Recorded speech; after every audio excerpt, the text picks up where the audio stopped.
بسم اللہ الرحمن الرحیم۔ عامر بن عبد سے روایت ہے، کہا حضرت عبداللہ بن مسعود رضی اللہ عنہ نے فرمایا، بلا شبہ شیطان کسی آدمی کی شکل اختیار کرتا ہے، پھر لوگوں کے پاس آتا ہے اور انہیں جھوٹ پر مبنی کوئی حدیث سناتا ہے۔ پھر وہ بکھر جاتے ہیں۔ ان میں سے کوئی آدمی کہتا ہے، میں نے ایک آدمی سے حدیث سنی ہے، میں اس کا چہرہ تو پہچانتا ہوں پر اس کا نام نہیں جانتا۔ وہ حدیث سنا رہا تھا۔ طاؤس نے حضرت عبداللہ بن عمرو بن عاص رضی اللہ عنہما سے روایت کی، کہا سمندر کی تہہ میں بہت سے شیطان قید ہیں جنہیں حضرت سلیمان علیہ السلام نے باندھا تھا۔ وقت آ رہا ہے کہ وہ نکلیں گے اور لوگوں کے سامنے قرآن پڑھیں گے۔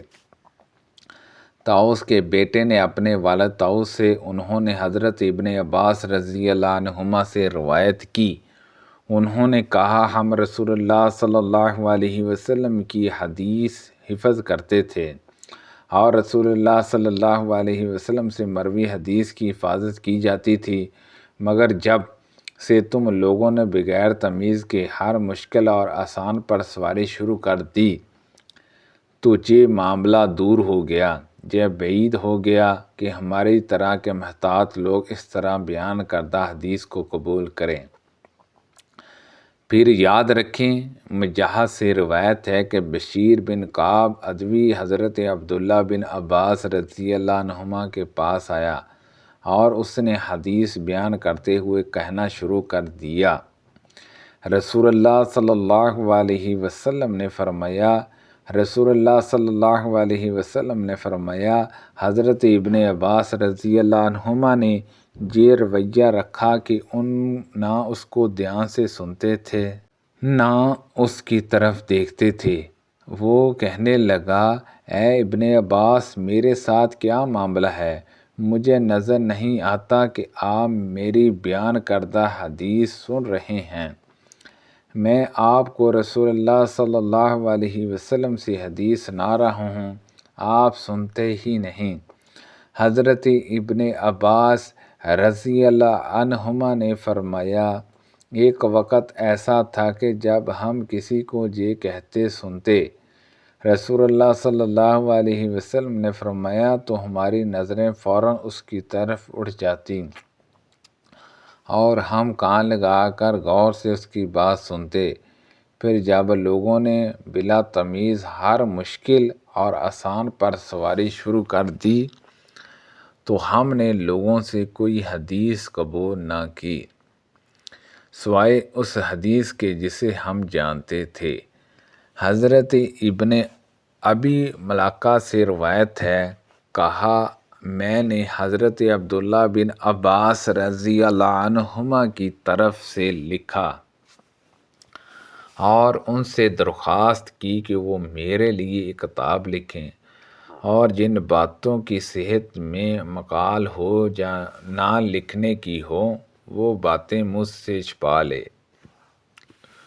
انہوں نے فرمایا، لڑکا خالص حدیث کا طلبگار ہے، میں اس کے لیے حدیث سے متعلق تمام معلومات میں صحیح کا انتخاب کروں گا اور موضوع اور گڑی ہوئی حدیث کو ہٹا دوں گا۔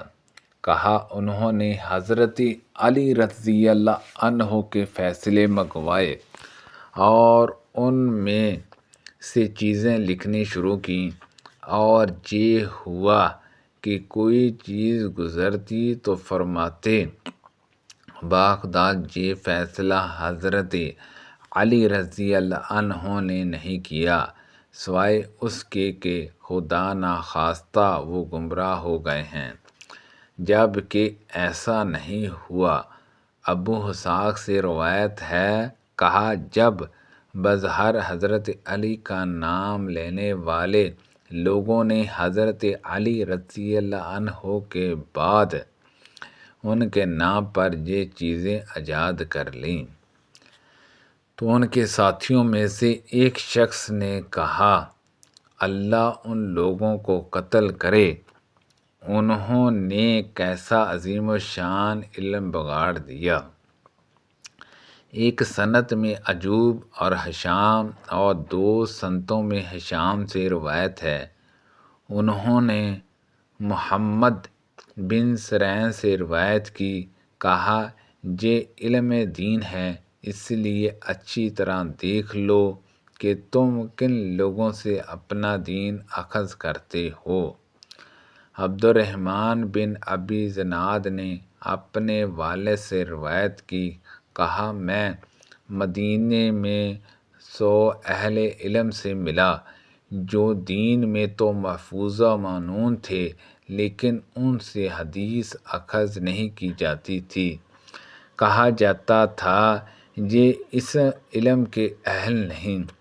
عبداللہ بن مبارک نے کہا میں نے سفیان ثوری سے عرض کی، بلا شبہ عبید بن کثیر ایسا ہے جس کا حال آپ کو معلوم ہے، جب وہ حدیث بیان کرتا ہے تو بڑی بات کرتا ہے، کیا آپ کی رائے ہے کہ میں لوگوں سے کہہ دیا کروں اس سے حدیث نہ لو؟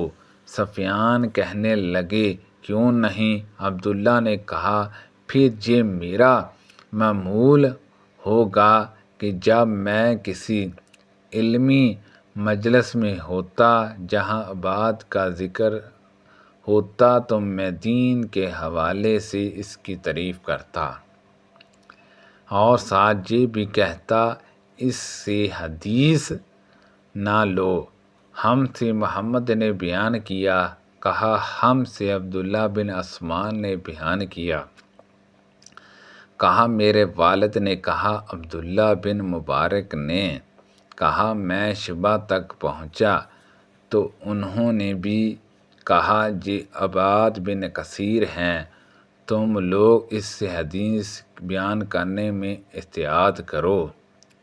مغیرہ نے ابراہیم سے روایت کی، کہا علقمہ نے کہا میں نے 2 سال میں قرآن پڑھا، تدبر کرتے ہوئے ختم کیا تو حارث نے کہا قرآن آسان ہے، وحی اس سے زیادہ مشکل ہے۔ حماش نے ابراہیم سے روایت کی کہ حارث اور نے کہا میں نے قرآن 3 سال میں سیکھا اور وحی 2 سال میں، یہاں کہا وحی 3 سال میں اور قرآن 2 سال میں۔ حمزہ زیاد سے روایت ہے، کہا مرا ہمدانی نے حارث سے کوئی بات سنی تو اس سے کہا تم دروازے ہی پر بیٹھو، اندر نہ آؤ۔ پھر وہ گھر میں داخل ہوئے اور اپنی تلوار اٹھائی تو حارث نے برا انجام محسوس کر لیا اور چل دیا۔ سفیان نے کہا جابر نے جس عقیدے کا اظہار کیا اس کے اظہار سے پہلے لوگ اس سے حدیث لیتے تھے، جب اس نے اس کا اظہار کر دیا تو لوگوں نے اسے اس کی بیان کردہ حدیث کے بارے میں مطعون کیا اور بعض نے اسے چھوڑ دیا۔ ان سے پوچھا گیا اس نے کس چیز کا اظہار کیا تھا؟ کہا رجت پر ایمان کا۔ سفیان بن عجان نے کہا میں نے ایک آدمی سے سنا، اس نے جابر سے ارشاد ربانی، اب میں اس زمین سے ہرگز نہ ہلوں گا جہاں تک کہ میرا باپ مجھے اجازت دے یا اللہ میرے لیے فیصلہ کر دے، اور وہ سب فیصلے کرنے والوں سے بہتر ہے۔ کے بارے میں سوال کیا تو جابر نے کہا اس کی تفسیر اب بھی ظاہر نہیں ہوئی۔ سفیان نے کہا اور اس نے یہ جھوٹ بولا تو ہم نے سفیان سے کہا اس کی مراد اس سے کیا تھی؟ انہوں نے کہا رائے افضل کہتے ہیں حضرت علی رضی اللہ عنہ بادلوں میں ہیں، ان کی اولاد میں سے جو کوئی خروج کرے گا ہم اس کے ساتھ خروج نہیں کریں گے حتیٰ کہ آسمان کی طرف سے پکارنے والا، اس کی مراد علی سے ہے، پکارے، یقیناً وہی پکارے گا کہ فلاں کے ساتھ مل کر خرواج کرو۔ جابر کہتا تھا جس آیت کی تفسیر ہے اور اس نے جھوٹ کہا ہے، یہ آیت حضرت یوسف علیہ السلام کے بھائیوں کے بارے میں نازل ہوئی تھی۔ سبحان اللہ عز و جل۔